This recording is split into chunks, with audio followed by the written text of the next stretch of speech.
آل محمد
मोहम्मद वाले Mohammad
Asgar ke kore nilo Hussein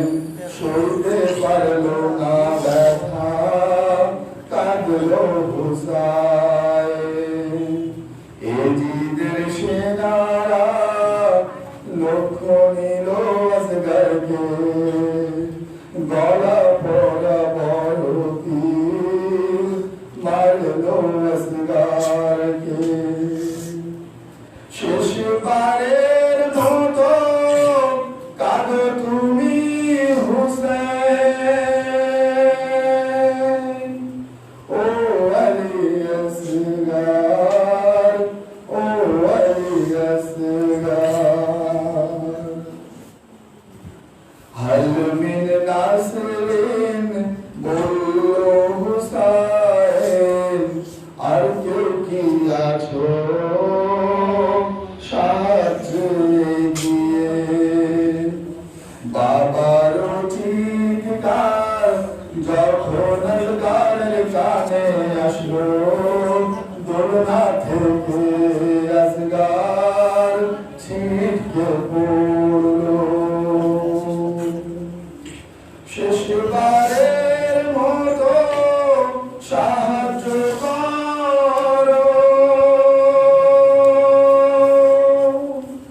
ও আলী আসগার ও আলী আসগার ছোট্ট শিশু তুমি ও আলী আসগার ও আলী আসগার ও আলী আসগার সালাত মোহাম্মদ ওয়া আলি মোহাম্মদ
এবার হাবিবে খোদা খাতমে আম্বিয়া সালাওয়াত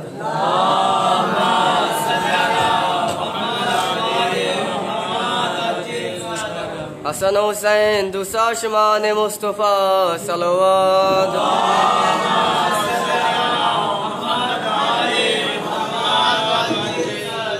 চোদ্দ মাসুম 12 ইমামে জামান সালাওয়াত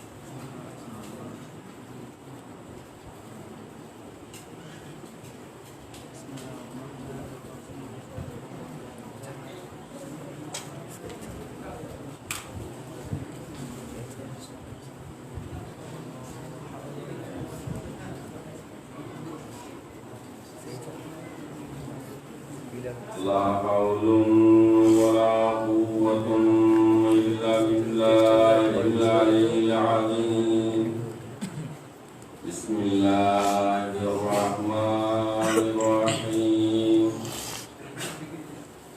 نحمده ونصلي ونسلم على رسوله الكريم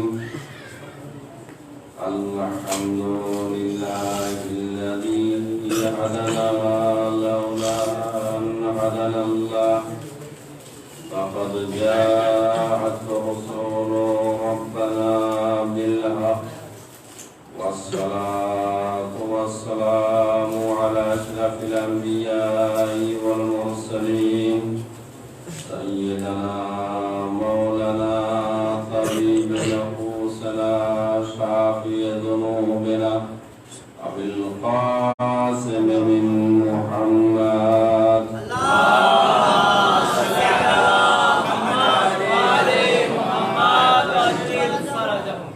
وآله الطيبين الطاهرين المعصومين المظلومين والمعمين ولعنة الله الأعداء أجمعين وغاسق حقوقهم أما بعد قال الله تعالى تبارك في القرآن المجيد والفرقان الحميد أهو صدق الله قول الصادقين بسم الله الرحمن الرحيم صلاة محمد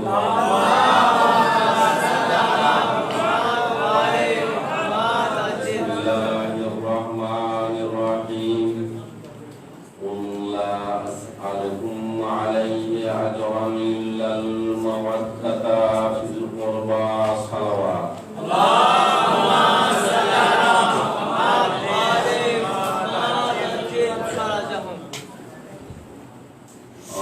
ফাশিয়ালা বিছানাওয়ালা ইমাম হুসাইন আলাইহিস সালামের উপর আন্দোলন করনেওয়ালা বেশি সময় নেব না, জাস্ট আমি শুধুমাত্র টাইম পাসের জন্য আমি এখানে এসেছি। তো শুধুমাত্র আমি জিয়ারতে ইমাম হুসাইন আলাইহিস সালাম সম্বন্ধে কিছু আলোচনা করব। আমি এসেছি টাইম পাসের জন্য, কিছু খারাপ মনে করবেন। টাইম পাস করতে হলো এটাই যে আমাদের হযরত মৌলভী সাহেব তিনি বলছেন যে আমি এখন আসবো একটু পরে আসবো, 9:30 পরে আসবো। তো সাহেব যখন বক্তব্য দিয়ে নিচে নামবেন তখন আমি পড়বো। আচ্ছা ঠিক আছে, ওকে। বিধায় এই সময়টুকু যে আপনারা এখানে বসে আছেন, বিধায় আমি দুটো চারটে হাদিস শোনাই দিই, শোনালে ভালো হবে।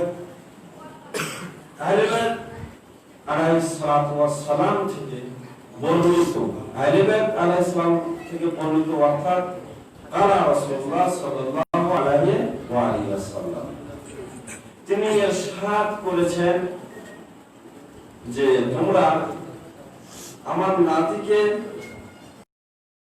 জিয়ারত করো। তোমরা আমার নাতিকে কি করো? জিয়ারত করো। আমার নাতিকে জিয়ারত করা মানে প্রচুর সওয়াব, প্রচুর সওয়াব। এখন প্রচুর সওয়াব বলতে কি বোঝানো হয়েছে? আমরা যখন কারবালায় যেতাম তখন নাজাফে আশরাফ থেকে নিয়ে কারবালা পর্যন্ত আমরা হেঁটে হেঁটে চলে যেতাম। 70 মাইল পর 3 দিন আমাদের লাগবে। তো এই 3 দিনের এই পথে আহলে বাইত আলাইহিস সালামের অনুসারীরা তারা এমন ভাবে যারা ইমাম হুসাইনের খিদমত করত, যে খিদমত আপনারা নিজে স্বচক্ষে না দেখলে বুঝতে পারবেন না। এক সময় এক ঘটনা,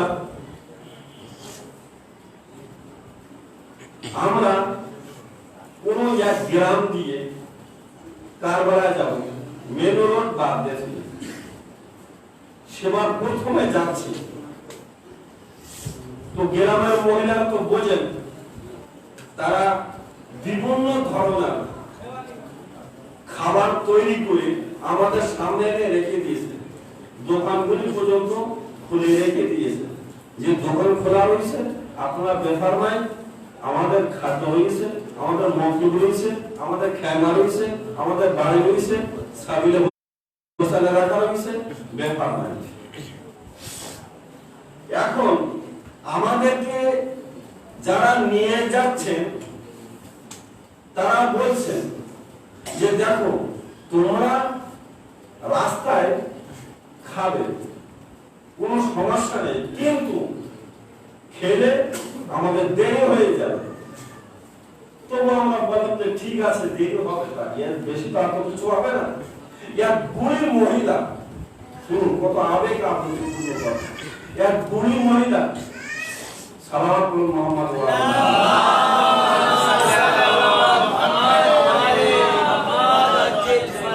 সে আমাদেরকে দেখেছে, দেখার পরে গ্রাম থেকে মাথায় খাবার তৈরি করে নিয়ে এসছে, ভালো ভালো খাবার। তো আমরা নেই, শুধুমাত্র এরা হাত লাগিয়ে আমরা চলে যাচ্ছি, যাতে রাগ যেন না করে। তখন সে বুড়ি মহিলা বলছে, ইয়ে হুসাইন, আমি কি তোমার মামলেওয়ালা কি হতে পারলাম না? যদি আমি মামলেওয়ালা হতাম, তোমার পরিচিত মামলেওয়ালা হতাম, তাহলে এই যে সমস্ত জায়গা হুসাইন যাচ্ছে, তাহলে এরা অবশ্যই আমার কাছে তোমার খাদ্য গ্রহণ করত। মনে হয় আমি হুসাইনের মামলেওয়ালা, তোমার মামলেওয়ালা হতে পারি। যাই হোক, তো কথা বলছিলাম যে হুসাইনের জিয়ারত করার জন্য এত তাকিদ করা হয়েছে, এত গুরুত্বারোপ করা হয়েছে, এর কারণ কি?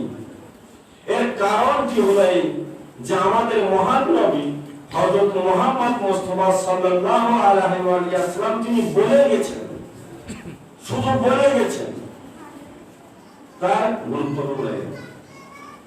তো তিনি বলছেন, ইমাম জাফর সাদিক আলাইহিস সালাম থেকে বর্ণিত যে তিনি বলছেন, মহান আল্লাহ রাসূল সাল্লাল্লাহু আলাইহি ওয়াসাল্লাম বলে গেছেন। আর এই হাদিসটি আপনার এসেছে মুয়াত্তা একটি গ্রন্থ, সেই গ্রন্থ এসেছে, কি এসেছে এবার পরে বলছি।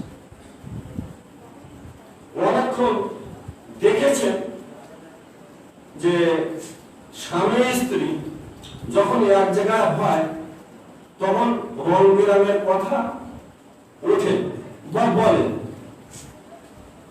এখন মহান আল্লাহ রাসূল সাল্লাল্লাহু আলাইহি ওয়াসাল্লাম আম্মা আয়েশাকে বলছেন, শুনেছো কি?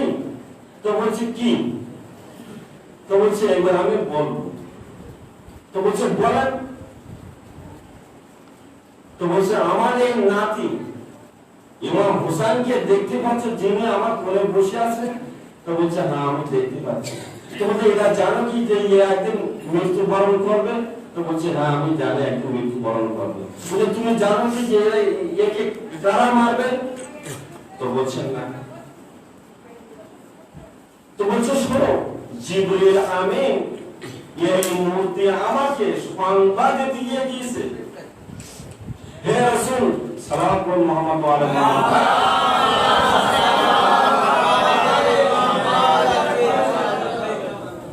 জিবরিল আমিন এই মুহূর্তে আমাকে সংবাদ দিয়ে গেছে, হে রাসূল তোমার কোলে যে নাতি রয়েছে, এই নাতিকে জঙ্গলে কুকুর, যারা জঙ্গলের কুকুর, শিয়াল, বিড়াল, এরাই তোমার নাতিকে হত্যা করবে। আমি কোনো মাসালা করছি না, আর মাসালা ধারণা যাবো না, এরা তোমার নাতিকে হত্যা করবে। তো বলছে ইয়ে আবার কেমন ধরনের কথা? যে আমার এই নাতিকে জঙ্গলের শিয়াল বিড়াল কুকুর মেকুর বাঘ ভাল্লুক এরাই আমার হোসেনকে হত্যা করবে? তো বলছে হ্যাঁ। বলছি এতটুকু তোমাকে আমি বলতে পারি, যেখানে রেখে হত্যা করবে সেই স্থানের মাটিও তোমাকে আমি দিতে পারি। খালি তোমাকে বলে না, আমি উম্মে সালমা করে দিতে পারি। উম্মে সালামা তিনি বলছেন যে আমার নাতি হযরত ইমাম হুসাইন আলাইহিস সালামের শহীদ আমি নিজে সচক্ষে দেখব। এমন একটি সময় এসেছে যে সময় রাসূল সাল্লাল্লাহু আলাইহি ওয়াসাল্লাম একটি শিক্ষিত করে তেনার কাছে মাটি দিয়ে গেছে। মাটি দিয়ে বলল, হে সালামা, এই মাটিটুকু তুমি সংরক্ষণ করে রাখবে, আর এই মাটি যখন রঙিন হয়ে যাবে তখন জেনে রাখবে যে তোমার হোসেন আর দুনিয়ায় নাই।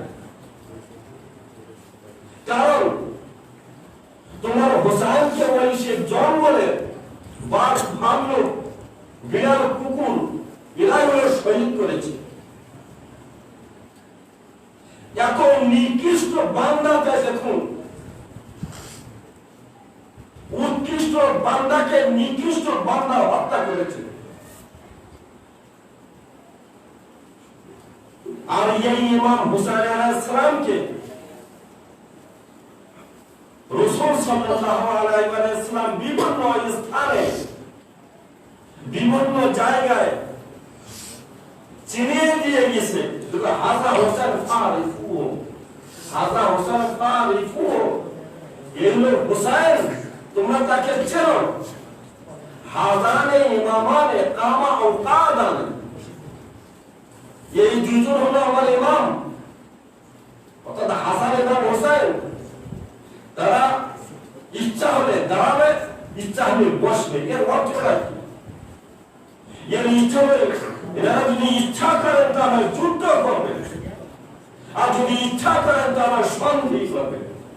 যেমন হযরত হাসান আলাইহিস সালাম সন্ধি করেছিলেন আর ইমাম হুসাইন আলাইহিস সালাম বিপ্লব করেছিলেন। হাসানে ইমামানে কামা ও কাদান, এই দুজন আমার ইমাম। তারা মনে করলে বসবে, মনে করলে বসবে। যাই হোক, তো আমার বিষয় ছিল জিয়ারত ইমাম হুসাইন আলাইহিস সালাম। তো স্বামী স্ত্রীর ভিতরে রং বেরঙের কথা হয়। এখন রাসূল সাল্লাল্লাহু আলাইহি ওয়াসাল্লাম আয়েশাকে বলছে, হে আয়েশা শোনো, আমার এই ইমাম হুসাইন আলাইহিস সালামের যে একবার জিয়ারত করবে, শুধুমাত্র একবার, মনে রাখবে, শুধুমাত্র একবার যে জিয়ারত করবে তার একটি হজের সওয়াব দিব আমি। আল্লাহ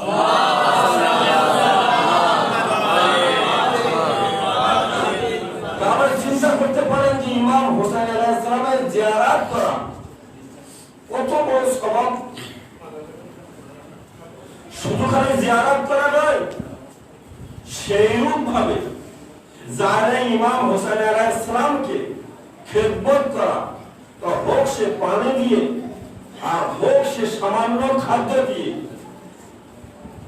এইবার বুঝে নিতে হবে এই বিষয় দ্বারা যখন কারবালার ময়দানে বা কারবালাতে এই সমস্ত জায়গারা যায়, তখন সেই সমস্ত ব্যক্তিরা 3 দিন পর্যন্ত তাকে মেহমান হিসেবে রেখে দেয়। আরেকটি ঘটনা,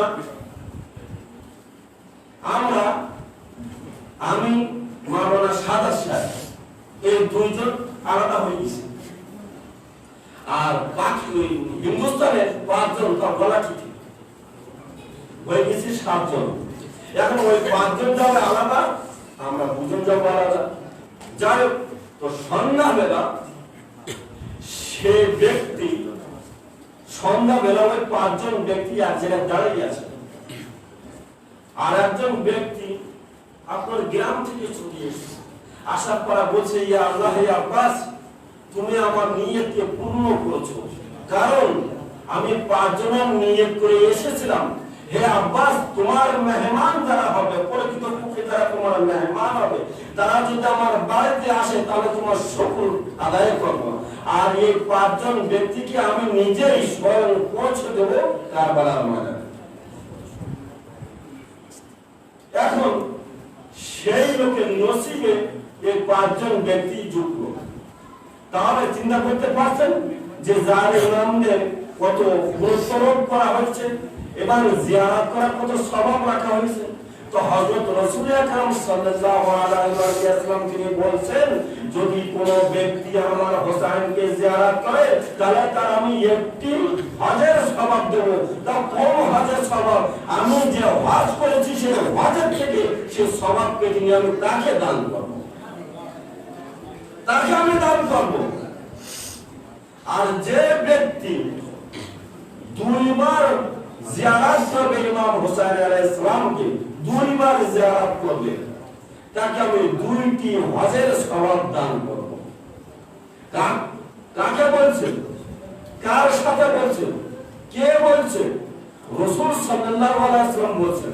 কার সাথে? আম্মা আয়েশা রাদিয়াল্লাহু আনহা তাআলার সাথে। তখন আম্মা আয়েশা রাদিয়াল্লাহু আনহা তাআলা তখন তিনি বলছেন, এ তো হুসাইন, একে জিয়ারত করে এত সওয়াব। তখন রাসূল সাল্লাল্লাহু আলাইহি ওয়াসাল্লাম বলছে, একে আমি আরো 3টে হজের সওয়াব দেব, 3টে হজের সওয়াব দেব। তো বলছে এত সওয়াব, তো বলে 4টি হজের সওয়াব আমি তাকে দান করব। এরূপ ভাবে সওয়াব বাড়তে যাচ্ছে।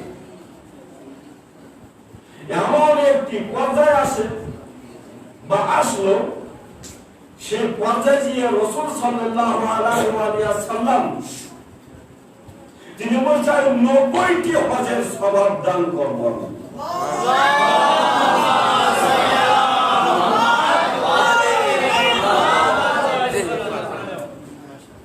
আমি 90টি হজের সওয়াব দান করব যদি কোনো ব্যক্তি আমার ইমাম হোসেন আলাইহিস সালামকে জিয়ারত করে। এই হাদিসটি যারা মুওয়াত্তা গ্রন্থে এসেছে এবং তিনি বলেছেন যে এই হাদিসটি 40 জন ব্যক্তি বর্ণনা করেছে। অর্থাৎ এই হাদিসটি গ্রহণযোগ্য, নির্ভরযোগ্য, কোনো সন্দেহ নেই। এই হাদিসটি ইমাম জাইনুল আবিদিন আলাইহিস সালাম থেকে বর্ণিত। আমার হোসেনকে, অর্থাৎ আমার বাবাকে যে জিয়ারত করবে তার জন্য বেহেশতের দায়িত্ব সমস্ত সব কিছু দায়িত্ব আমার, রেসপন্সিবিলিটি অফ বেহেশত আমার দায়িত্ব। ইমাম মুহাম্মদ বাকির আলাইহিস সালাম থেকে বর্ণিত, তিনি বলছেন আমার দাদাকে যে জিয়ারত করবে তার বেহেশতের জামানত আমার। ইমাম রিজা আলাইহিস সালাম থেকে বর্ণিত, তিনি বলছেন যদি কোনো ব্যক্তি ইমাম হুসাইন আলাইহিস সালামকে জিয়ারত করে তার জিয়ারত কবুল হওয়ার দায়িত্ব আমার।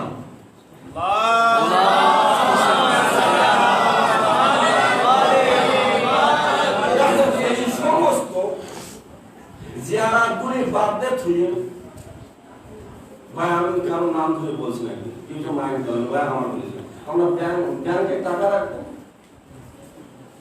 এই যে সমস্ত জিয়ারতগুলি বললাম, জিয়ারতের ফজিলত, মান, মর্যাদা, মন চাই। হ্যাঁ, আমার অনেকের আছে, মন আছে কিন্তু টাকা নেই, আবার অনেকের আছে উল্টো। যদি কোন ব্যক্তি এই নূরনগর থেকে এখন থেকে নূরনগর থেকে কারবালায় যায় জিয়ারত করতে, তা প্রত্যেক কদমে কদমে সওয়াব লিখতে থাকে ফেরেশতা।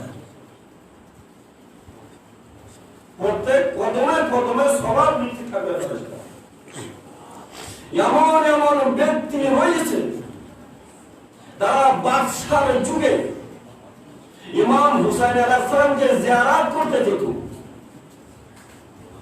কিন্তু সে বাদশা ছিল জালিম, অত্যাচারী, নির্যাতনকারী, মুতাওয়াক্কিল বাদশা। সেই মুতাওয়াক্কিল বাদশার যুগে এক মহিলা এসে বলল যে আমি হুসাইনের জিয়ারত করতে যাব। তখন বাদশা বলল, সর্বনাশ করেছি গো, আমি তো প্রচার করে ভুল করছি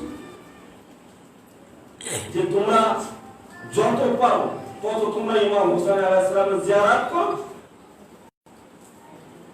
এখন ওই মহিলা যখন আসলো, প্রথমবার ছেড়ে দিল, যাও। দ্বিতীয়বার আসলো, তোমার দ্বিতীয় বছর, তখন বললো আমি হুসাইনের জিয়ারত করতে যাব। তখন সে বাদশা, মুতাওয়াক্কিল বাদশা বলল, শর্ত আছে। তা কি শর্ত?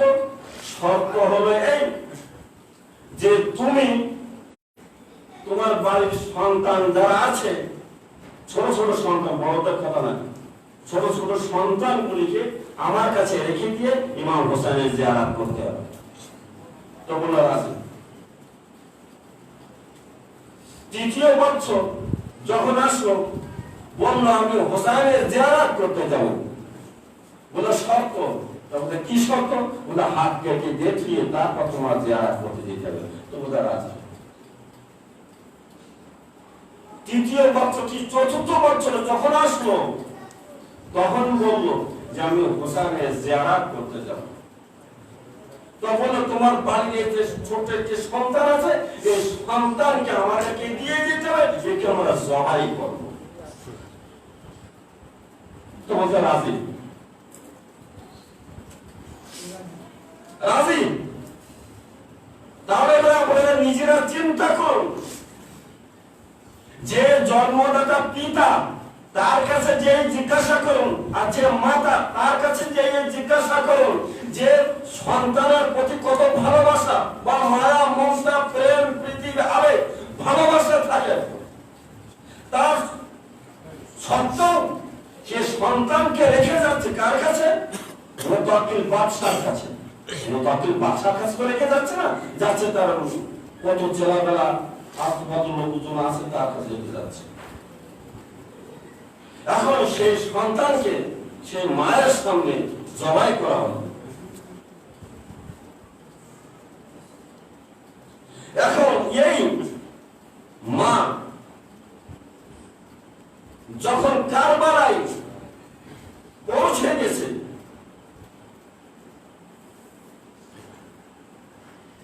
তখন ইমাম হুসাইন আলাইহিস সালামকে বলছেন, হুসাইন, আমি নিজের ঘর বাড়ি, টাকা পয়সা আর আওলাদ সবকিছু আমি লুটিয়ে এসেছি, আর তুমিও কারবালার ময়দানে সবকিছু লুটিয়ে দিয়েছো। তুমি জানো আমার অন্তরের খবর। আমি এখন কি করব? বাস তোমার জিয়ারতই করব, জিয়ারত করে আমি আবার প্রত্যাবর্তন করব, আমি বাড়িতে চলে যাব। সেই মহিলা জিয়ারত করলো, জিয়ারত করে বাড়িতে আসলো। বাড়িতে আসার কিছু দূরে সে দেখছে যে তার সন্তান বারান্দায় বসে জিকে হুসাইন করছে। সালাওয়াত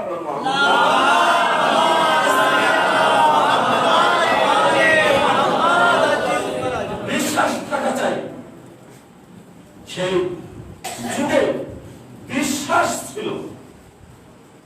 সে জানতো যে কারো দরবারে গেলে আমি আমার সন্তানকে পাবো কি না পাবো, কিন্তু হোসেনের দরবারে গেলে আমি আমার সন্তানকে পাবো। কারণ গতকাল আপনারা শুনেছেন হাবিব ইবনে মাজাহিরের গল্প।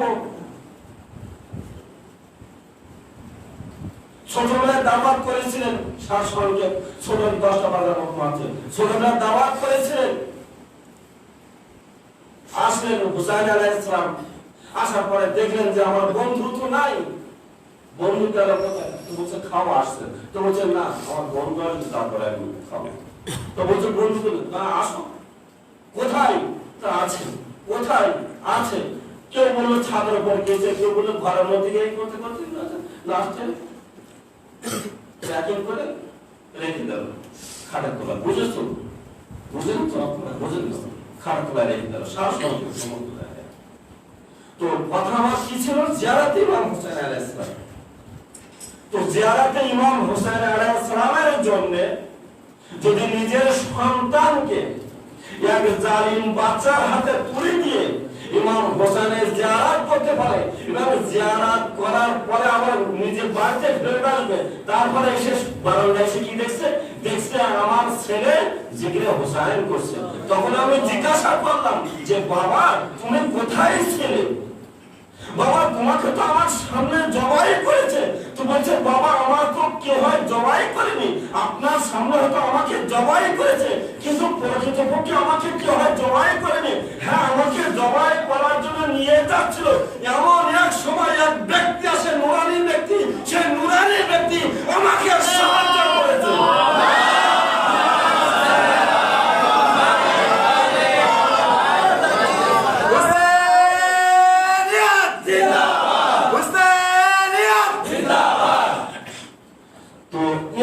জিয়ারতে ইমাম হুসাইন আলাইহিস সালাম। যতটুকু সম্ভব আপনারা এক গ্লাস পানি দিয়ে,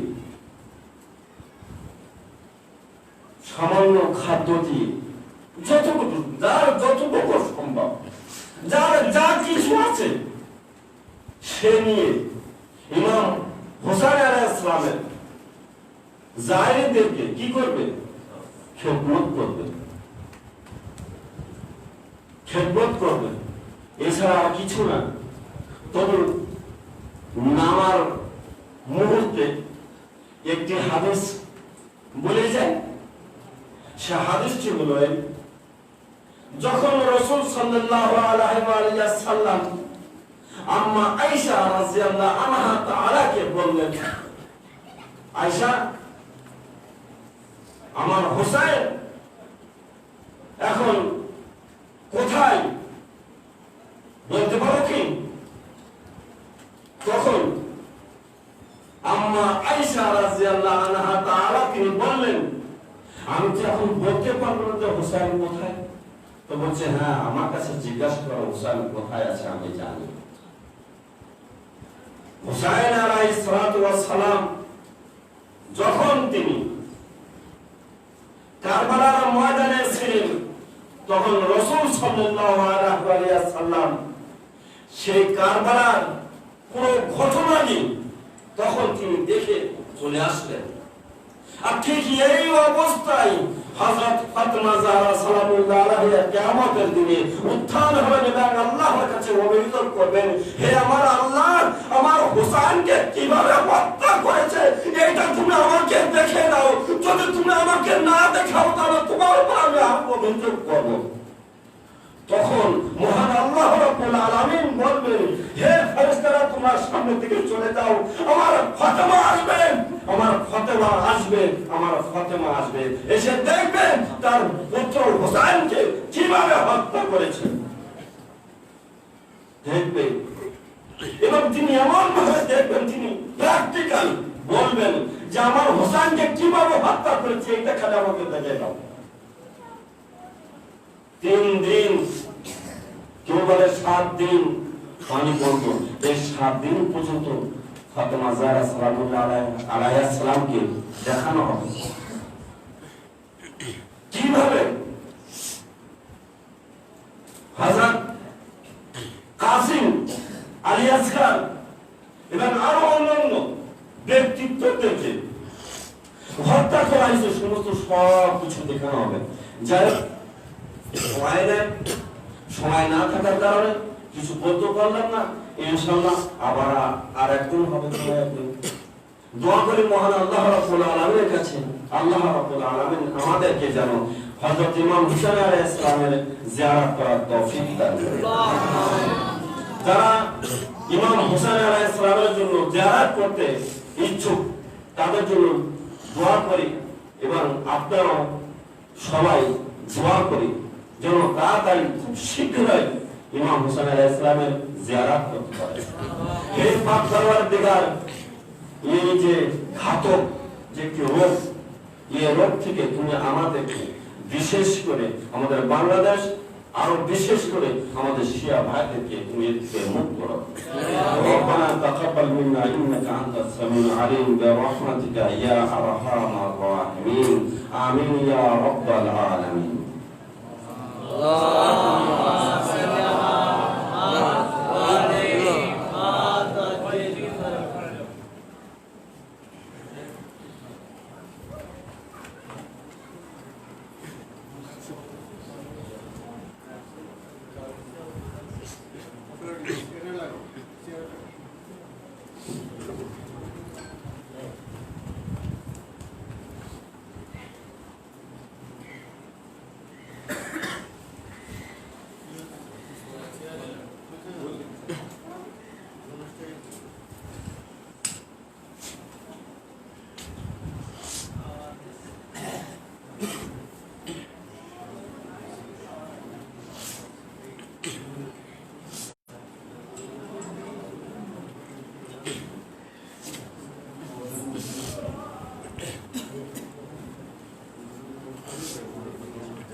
আমাদের একজন মেহমান সাতক্ষীরা থেকে আসছে, ওনার পরিচয় দিয়ে হালকা কিছু 5-10 মিনিট ওনার বক্তব্য বলবেন, আপনারা শুনবেন। আমাদের মেহমান সবাই চেনে অনেকে, ওটা লাইটটা অন্যদিকে দিয়ে দেবেন, লাইটটা অফ করতে হবে, অন্যদিকে দেওয়া যাবে। আরে এই জনগণটা দেখা না,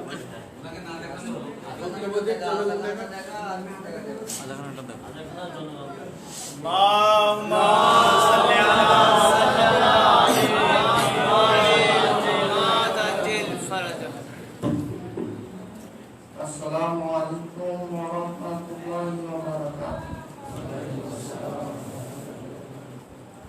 আউযু বিল্লাহি মিনাশ শাইতানির রাজীম।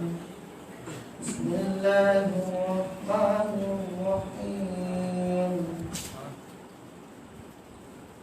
আলহামদুলিল্লাহি নাহমাদুহু ওয়া নাস্তাঈনুহু ওয়া নাস্তাগফিরুহ ونعوذ بالله من شرور أنفسنا ومن سيئات أعمالنا من يهده الله فلا مضل له ومن يضلله فلا هادي له وأشهد أن لا إله إلا الله وحده لا شريك له ونشهد أن محمدا